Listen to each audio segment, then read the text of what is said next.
Bradley the Python by Andrew Chant. My brother owns a pet snake, a python to be exact. Bradley's a gentle giant who's never once attacked.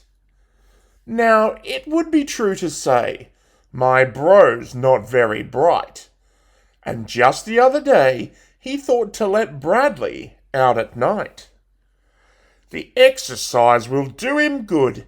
He can climb around the lawn, and then we'll bring him back inside before the break of dawn. His plan went off without a hitch until morning number 4, when our neighbour shouted angrily while bashing on our door. Apparently his cat was missing.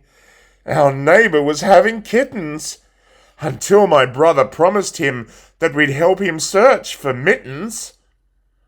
But deep down in our hearts we knew a truth we dared not divulge, for suddenly Bradley's tummy had begun to really bulge.